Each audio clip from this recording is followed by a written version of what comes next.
During the Vietnam War, something incredible was happening, completely out of sight. A massive, hidden network that didn't just offer a place to hide, it was a revolutionary form of warfare that changed the very nature of combat. This is the story of the Cu Chi tunnels. To really get the psychological terror of this war, let's put you right there. Imagine it's a hot, tense day in the jungles of Vietnam. You're an American soldier on patrol, and your eyes are scanning everything, looking for any sign of the Viet Cong. And then he sees it. Just a single rock, but it's off. It doesn't quite belong. In a place like this, a tiny detail like that could be everything. He thinks he's found it, a secret entrance. He signals to his unit, pulls the heavy stone aside, and without a moment's hesitation, he jumps down into the darkness, completely ready to take the fight to the enemy. But it wasn't a tunnel. Not a real one, anyway. It was a trap, a pit. The second his boots hit the ground, a hidden mechanism triggers. He's killed instantly. And the chilling part? The Viet Cong fighter who set the trap is just a few feet away, in the actual tunnel system, listening. And that story right there tells you everything you need to know. The tunnels weren't just about hiding, they were an active weapon. For every single real entrance, there were countless fakes, turning the very ground soldiers were walking on into a lethal chessboard. And their ingenuity was just off the charts. Think about it. An American soldier chucks a grenade into what he thinks is a tunnel. Nope. A heavy wooden board instantly slams down, sealed by sandbags, and the blast is forced away from the fighters. The Americans try pumping in poison gas? Well, they'd run into these clever, U-shaped water trenches that just blocked the gas cold. The whole network was split into these airtight compartments. I mean, this was an incredibly advanced defense system, built with nothing more than wood, clay, and sheer cleverness. But here's the thing. As smart as those defenses were, the really mind-blowing part was the sheer scale of this whole operation. We're not talking about a few foxholes here. This was, for all intents and purposes, a fully functioning city built completely underground. How big are we talking? Well, in the Cu Chi district alone, the network stretched for an incredible 250 kilometers. That's a massive, sprawling labyrinth connecting villages from the edge of Saigon all the way to the Cambodian border. Just let that sink in for a second. And it wasn't just one big, long tunnel either. It was this incredibly sophisticated three-level system. The top level, about 3 meters down, that was for fighting, the nerve center.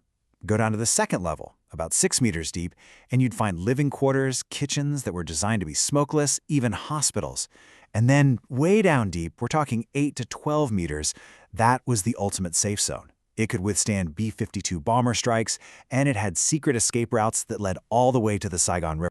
So this incredible piece of engineering did way more than just keep the Viet Cong safe. It completely rewrote the rules of the war. It basically made the American military's technological superiority almost irrelevant.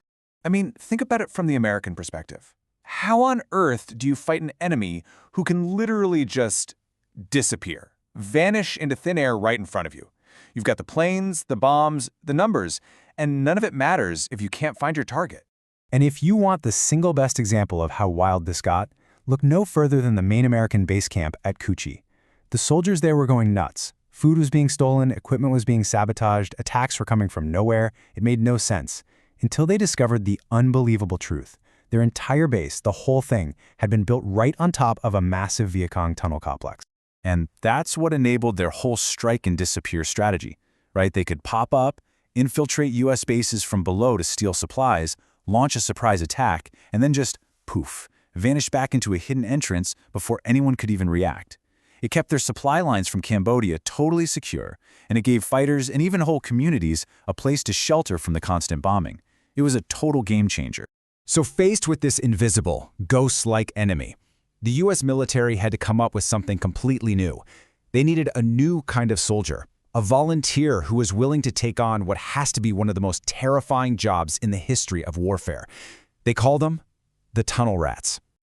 So what is a tunnel rat? Well, first off, you had to volunteer, and you usually had to be a smaller guy, just to physically fit in the tunnels.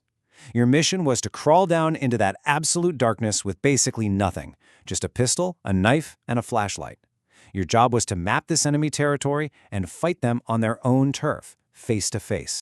And the dangers down there, they're almost impossible to comprehend. You've got booby traps everywhere, punji sticks, tripwired grenades. But it wasn't just that. You also had to deal with venomous snakes, scorpions, spiders. Sometimes the Viet Cong would even put them there on purpose as living traps.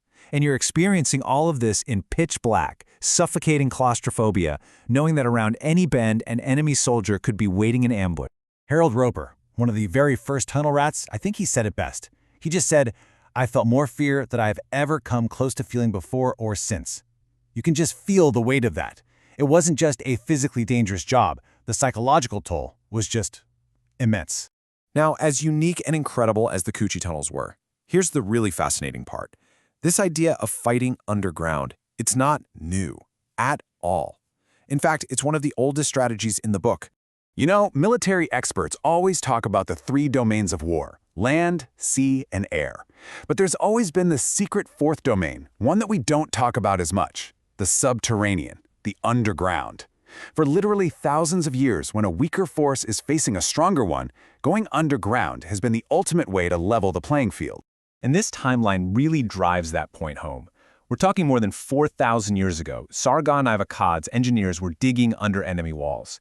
Fast forward to World War I, you've got miners digging these huge tunnels under the trenches on the Western Front.